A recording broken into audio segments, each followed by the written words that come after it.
Good morning and welcome to ECRM Sun Care 2017, a better way to do business. I have the honor to introduce our very special guest speaker this morning, hailing all the way from Alexandria, Egypt. He's a Bachelor of Science from Alexandria University, PhD in Organic Chemistry from University of Minnesota, former chairman of chemistry at the State University in New York. In our endless search to be sun wise, to be sun smart, to be sun smarter, today we have an opportunity to broaden our perspective on broad spectrum protection by learning all about total solar protection. Without further ado, I present to you the president of Alpha Research and Development, Dr. Nadim Shaath. We want to give you an official welcome here, Caribbean style, okay? Let's hear it one more time. We have basically the Albert Einstein of sun care here today. Thank you. Thank you. Coconut you got. Good morning. Pleasure to be here and speak to you about sunscreens, a favorite topic of mine. I'm glad that you all woke up in time. And I used to be a professor, and so I never used to take the 8 o'clock set time. Everybody doesn't show up, or if they do. But I always said that those who show up are the chosen few, and they will get a good amount of information. I want to talk to you today about a total solar protection. And let me see how this works. Okay. So ever wonder why skin cancer incidents are skyrocketing? And if you looked at the surgical industry, the anti-aging industry, the cosmetic surgery, it's booming, and medical students are going into dermatology. There's a reason for that, and it is because we have 3.5 million cases of skin cancer every year, and that is like increasing dramatically almost every year. 75,000 of them are the deadly malignant melanomas, with about 10,000 that die each year, almost one every hour. So we have potential problems from exposure to the sun, basically. And it could be in the form of non-cancer, such as photoaging and the premature wrinkles, or a pre-cancer, such as actinic keratosis and moles. And then finally, the cancer, which there are 3 types: the basal cell, the squamous cell, and the deadly malignant melanoma. Now, look, I always like to put that slide.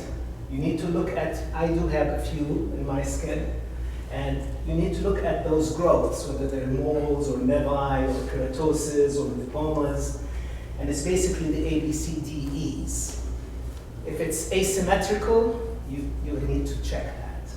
If it has an undefined border, if the color is different within that mole, a lighter part and a darker part, if the diameter is more than a pencil eraser, and it's increasing, and if it is evolving. So any of those A, B, C, D, E signs to any mole that you have on your skin, you need to take it and show it to your dermatologist. And they take pictures of you, and then in a year's time, they will take another picture and see if there's any changes that you could address. So basically, the problem is solar radiation. And of course, we can't live without the sun. The sun is the most important element that we have. And you can actually either prevent solar radiation by not being outdoors, or by using umbrellas, although umbrellas are not the most efficient way because of reflection. And there's been a study that just came out recently to show that umbrellas are not very efficient. But good clothing, etc., you can do that. Otherwise, your skin has endogenous chromophores. If you have good DNA, if you have good melanin, you have uracanic acid, some proteins, they tend to absorb the ultraviolet radiation and other solar radiation. So some people Two people can be exposed to the sun.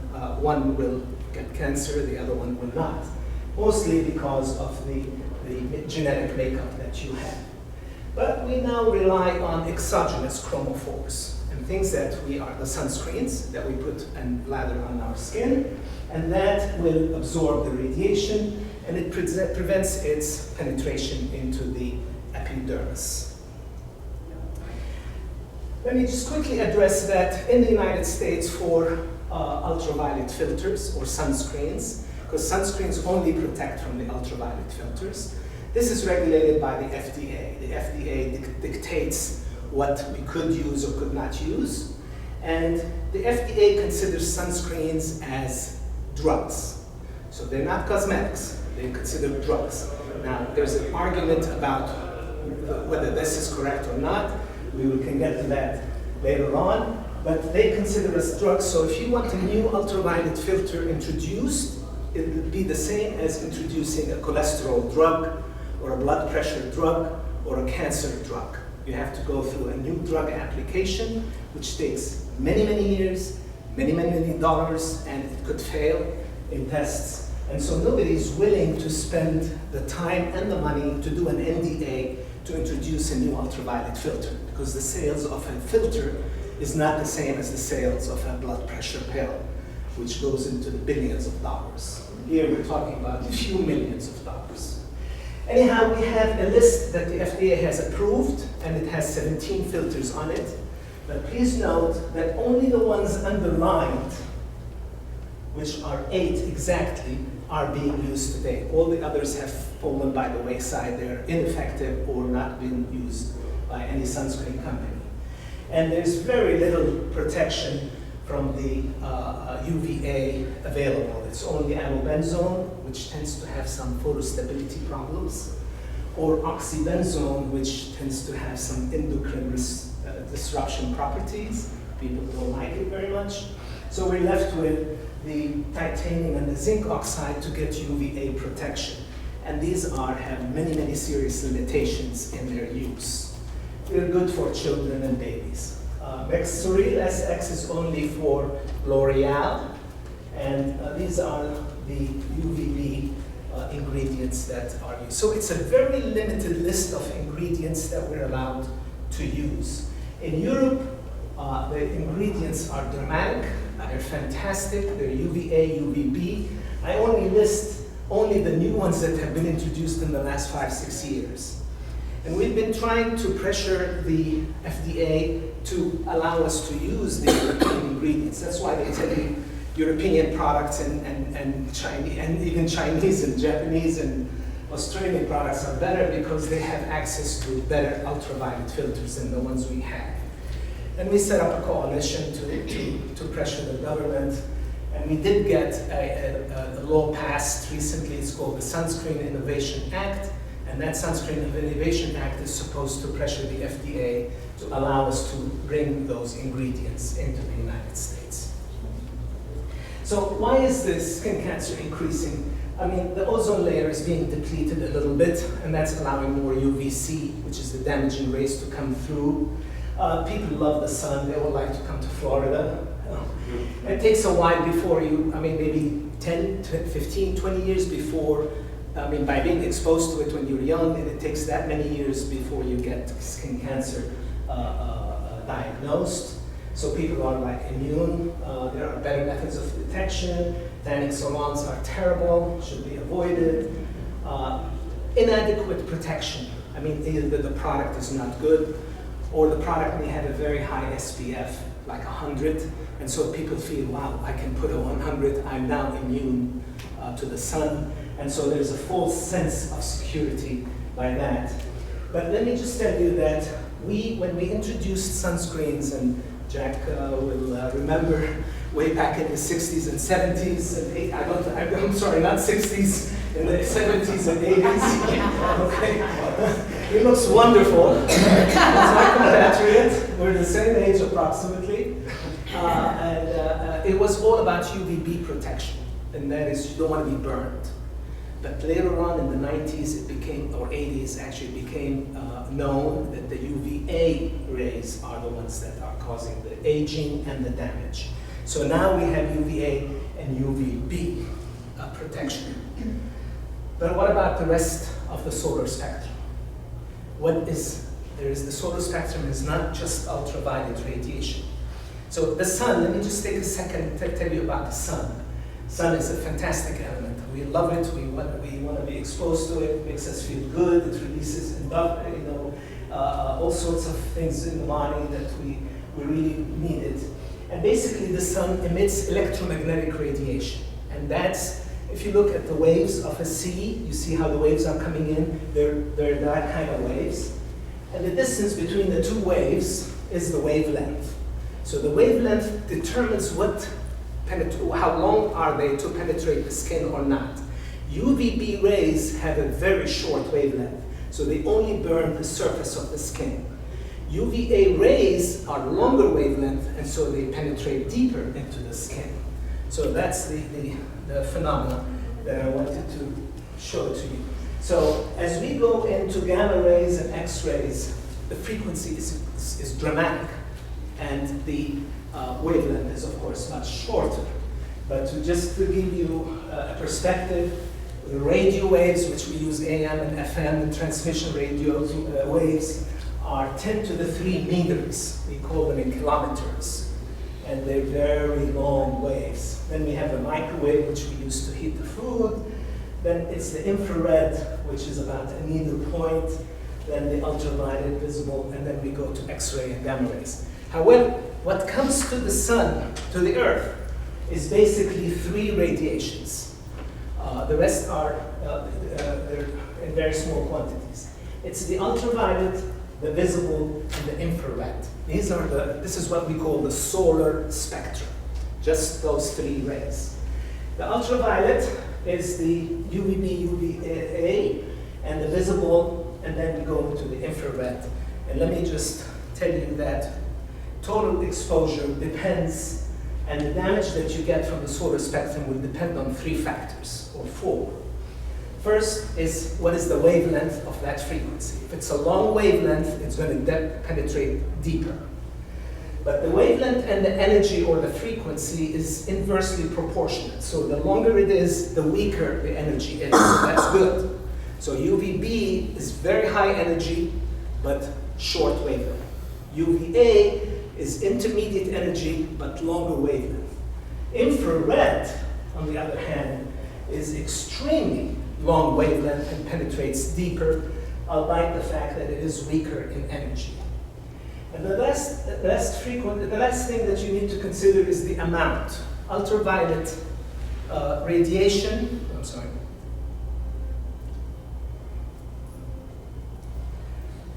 I had another slide, well, it's okay. The amount of UV is 6%, this is about 30%, and the IR is about 55%. And we've divided it into A, B, and C. And it's this region, which is from 800 nanometers to 1400 nanometers, which is the problem that we're facing today. And let me tell you why. Okay, so first of all, UVB only hits the epidermis, burns you. UVA goes a little bit to the dermis and causes the anti-aging. The IRA goes to about 70% all the way into the subcutaneous layer, and that causes some damage. And there's been a lot of results coming in to show that the IR has the heat with it. So when you go out into the sun and you feel heat or warmth, that's coming from the IRB and the IRC. And so the IRB and C do not get absorbed deeply. And the reason for that is that your body has water. And water has a frequency identical to that of the IRB and the IRC. So the resonance occurs, and that resonance is friction, and that friction is heat. So the heat that you get from the infrared is coming from the IRB and the IRC. The IRA there's no water to stop it, so it goes all the way, and it doesn't have the same frequency of water. So the problem now we have is that we have damage from the ultraviolet and the IRA that is accelerated by heat. So why is IR different than visible? It is different than visible because A, it penetrates further, and B, it produces heat, and heat we know is a catalyst, and a catalyst is accentuating the damage that is caused by the UVB on the skin and the UVA. And this has been totally ignored until very recently. And papers are starting to come out one after the other, mostly, by the way, from Europe. And they are showing that the IRA rays upregulates an enzyme called MMP1, and MMP1 is the one that will cause increased degradation of the dermal collagen fibers, and so it is a major contributor to skin cancer. Here's another paper that talks about skin fibroblasts, which basically shows that the IRA is inducing oxygen species. It produces free radicals on the skin, and those free radicals tend to destroy the collagen and the properties of your skin. So it will metabolize extra cellular matrix, it will affect stress signals, it will regulate cell apoptosis or death, and I've written about that in my columns, and it's picking up right now, and people are realizing that infrared is producing heat, which is a catalyst. It's producing reactive oxygen species, which in turn will increase the MMP enzymes that form the attack the pro-collagen, which would eventually lead to photocarcinogenicity. So let me review quickly some of the IR creams in the industry. As you know, they started in Europe. So Lancaster has crushed rubies and talks about IR protection. Nadim talks about IR protection very efficiently. Prevage has the sunscreens with the IR protection. Clarins has high protection sunscreen. They're coming fast. And in the United States, we have CNSKI just introduced the IR guard in their SPF 50, and I believe in other products as well.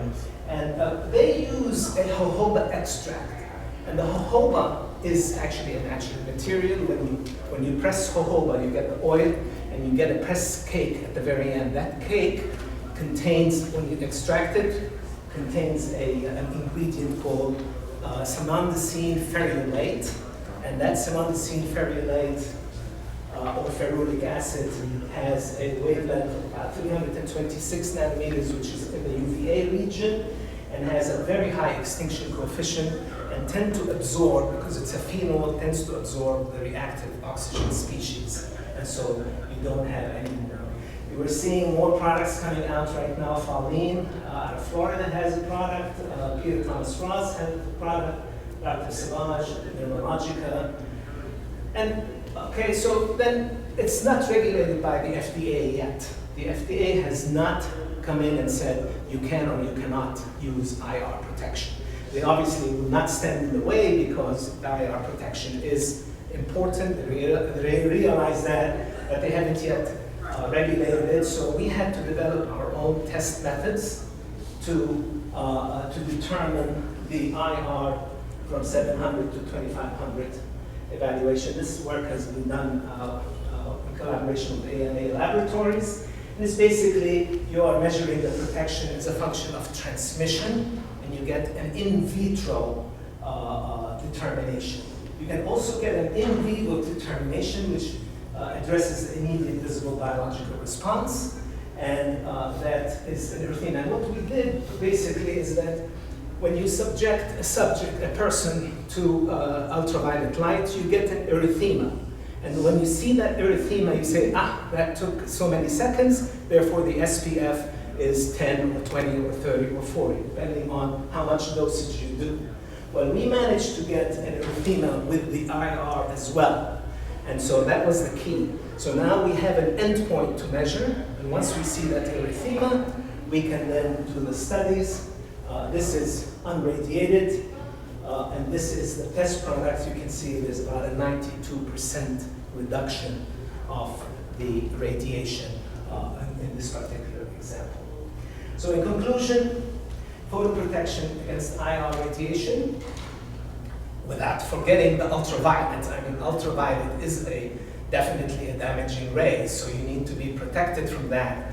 But in addition, you need to have IR claims. And the most important thing about the IR is that you need to reverse or quench the reactive oxygen species that are being formed because of the IR rays. So you quench those reactive oxygen species, you eliminate a lot of the problem, and you will then maintain proper health.